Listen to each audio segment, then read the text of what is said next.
Dans l'épisode d'aujourd'hui, malgré des centaines de milliers de victimes en moins d'un mois, les autorités françaises, dont le premier ministre de l'époque, Édouard Balladur, accueillirent les représentants du gouvernement génocidaire rwandais. Le même jour, des milliers de Tutsis furent tués sur la colline de Nyamure, où beaucoup se cachaient depuis près d'une semaine.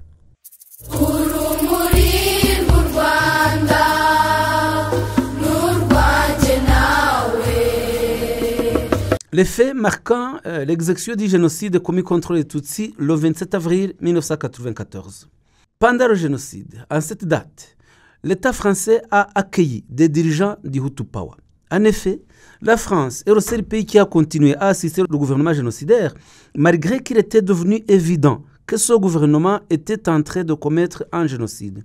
Le 27 avril 1994, 3 semaines après le déclenchement de ce génocide, des représentants de ce gouvernement, Jérôme Bichamoumaka et Jean Bosco Barayagwiza, ont été accueillis à Paris, à l'Élysée et à Matignon, alors que les États-Unis et la Belgique leur avaient refusé le visa. Ils ont rencontré les autorités françaises, dont le Premier ministre Édouard Balladur, le ministre des Affaires étrangères Alain Juppé et Bruno Doley, qui était à l'époque conseiller chargé de l'Afrique à la présidence de la République.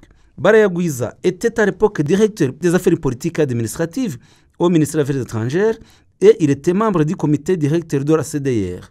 Jérôme Bichamoumaka était membre du MDR Power et ministre des Affaires étrangères du gouvernement génocidaire. Bichamoumaka et Barayagwiza étaient tous les deux des extrémistes. Le même jour, des massacres ont eu lieu à Gikonko, dans le district de Gisagara. Gikonko se trouvait dans l'ancienne commune Mugusa et était dirigé par le bourgmestre André Kabayiza. Kabayiza a été nommé à ce poste en 1992 en provenance de la primature. Il avait remplacé Kanyamanza Onesphore, qui était également l'un des coordinateurs du génocide dans Mugusa. À l'époque, un militaire désigné sous le nom d'adjudant fut nommé directeur de l'école secondaire de Gikonko. Il était originaire de Gisenyi et se comportait comme s'il était le commandant du génocide. Il donnait des instructions pour l'installation des barrières et l'entraînement des jeunes gens Hutus pour se préparer à tuer les Tutsis. Moussi Augustin, qui était directeur du projet Rizikore de Boutaré, qui s'occupait de la riziculture et originaire de cette commune, coordonnait aussi les massacres. Dans son bureau, il y avait un téléphone qui était utilisé pour s'échanger des instructions sur la façon de commettre le génocide.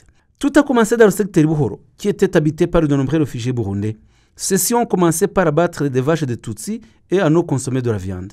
Le conseiller du secteur Buhoro est allé au bureau communal. On lui a donné des policiers et l'agronome de la commune pour l'accompagner. Ils sont allés prendre des Burundais, soi-disant pour les amener au bureau de la commune. Lorsque les Burundais sont arrivés au bureau de la commune, l'adjudant est arrivé. Il a fait libérer ces mêmes Burundais et a grondé ceux qui les avaient arrêtés pour le fait d'avoir commis la faute d'abattre les Tutsis. Cela était un signal en fait donné pour que le génocide débute. Ceci est arrivé aux dates du 8 ou 19 avril 1994. Les Tutsis, venus alors des communes Rusatira, Ruhashya, Shyanda, Mbazi et Mugusa, ont commencé à se rassembler au bureau de la commune.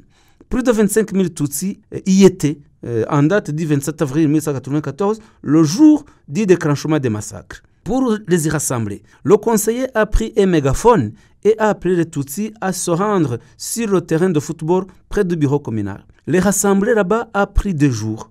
Une fois qu'ils étaient rassemblés, les militaires ont ouvert le feu sur tous les Tutsis et les assassins, miliciens Interahamwe, ont poursuivi les ailes à l'aide des armes traditionnelles. À la tête des tueurs, il y avait l'assistant bourgmestre Sylvestre, fils de Mugenzi, en collaboration avec son père. Il y avait le conseiller du secteur Gikonko, Dino de Twagirayezu. Il y avait Kaitare Yussi, qui était directeur du Serayi et président de la CDR de la commune.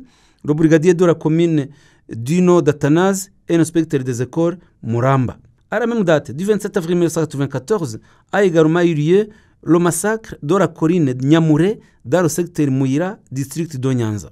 La colline de Nyamure était située dans l'ancienne préfecture de Boutaré, commune Nyazo, secteur Nyamure, série de Gatari. De nombreux Tutsis ont commencé à se réfugier sur la colline de Nyamure le 20 avril 1994, mais y ont trouvé d'autres qui étaient arrivés bien avant.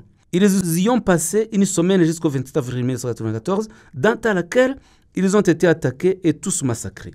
Ils s'y étaient réfugiés en croyant que les actes de violence s'arrêteraient rapidement et qu'ils retourneraient alors chez eux. Plusieurs d'entre eux auraient pu se réfugier au Burundi avec lequel spécialement les communes Nyazo, Mouira et Ntongwe étaient frontaliers. Ils avaient également le sentiment que s'ils étaient attaqués, ils pourraient se défendre parce qu'ils se trouvaient sur une position à hauteur où ils pouvaient se servir de pierres, comme c'est pareil arrivé lors d'attaques ultérieures. De nombreux Tutsis étaient venus des communes Mouira, Nyazo et Rusatira dans la préfecture de Butare, Kigoma et Ntongwe dans la préfecture du Tarama et d'ailleurs.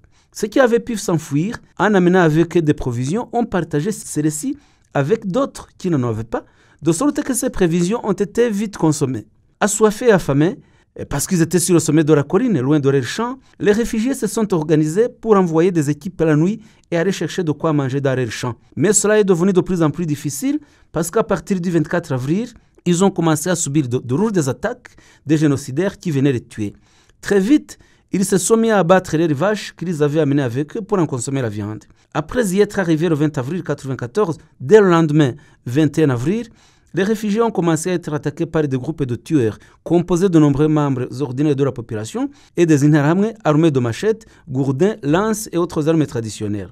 Les armes à feu ont été utilisées pour briser la résistance des réfugiés qui se défendaient vaillamment en se servant de pierres et de quelques arcs. Depuis le 22 avril 1994 jusqu'au 26 avril, les attaques se sont succédées et des Tutsis ont continué à se réfugier sur la colline. Le 25 avril 1994, des Tutsis qui s'étaient réfugiés sur la colline de Nyamure allaient être attaqués par des tueurs qui étaient venus en douce. Mais ceux-ci ont été aperçus par des réfugiés au sommet de la colline qui ont semé l'alarme. Cet incident a cependant semé la panique parmi les réfugiés, dont certains descendirent la colline en s'affouillant. 10 parmi eux furent tués par les tueurs, d'autres furent tués surpris dans les champs où ils étaient venus chercher de quoi manger. Pendant cette période, les dirigeants des Interahamwe ont dirigé les attaques et continué à mobiliser la population pour participer au massacre de Tutsis. À la tête des tueurs, il y avait Muhuta Darbert, bourgmestre de la commune Mouira, Twagiramungu Zakari, président du MDR dans la commune Nyazo, différents conseillers des secteurs de la commune Nyazo, dont Murinda Habi du secteur Nyamure, Mutabaruka du secteur Kayanza. Il y avait aussi de nombreux Interahamwe qui avaient été entraînés, comme Sendima, Munyaneza Gaspard et autres. Il y avait également Ndahimana qui était directeur du centre de santé de Nyamure. Il a en particulier fourni le véhicule du centre de santé pour aller amener des Interahamwe et des policiers venant des communes de Mouira, Nyazo et de Nyanza. Le 26 avril, les tueurs sont venus en dessous de la colline. Ils l'ont encerclé et ont passé la nuit pour empêcher les réfugiés de s'enfuir. Le 27 avril, les Tutsis ont été attaqués par des tueurs qui les ont massacrés à l'arme à feu, grenades et nombreuses armes traditionnelles. Les Tutsis n'ont pas pu résister à cette attaque. De nombreux militaires et gendarmes sont venus de la préfecture de Nyabisindu à Nyanza. La plupart d'entre eux avaient passé des semaines à la commune Mouira en compagnie du bourgmestre Muhuta Darbert. Les autres sont venus de Nyanza le 27 avril 1994. Il y avait aussi des policiers venus des communes Mouira et Nyazo. Un véhicule qui est passé par Boussoro avait également amené des Interahamwe de Bugesera. Les militaires ont alors posté des armes à l'école primaire de Nyamure, ont commencé à tirer sur les Tutsis qui furent pris de panique parce que parmi eux, certains étaient morts ou grièvement blessés. La plupart d'entre eux dévalèrent la colline et furent tués par les génocidaires qui avaient encerclé la colline. Après avoir ouvert le feu et tué de nombreux Tutsis, les assassins ont escaladé la colline, ont assassiné les survivants et achevé ceux qui respiraient encore. De très nombreux corps sans vie des victimes sont restés sur la colline. Près de 22 378 Tutsis ont été tués sur la colline de Nyamure ce même jour.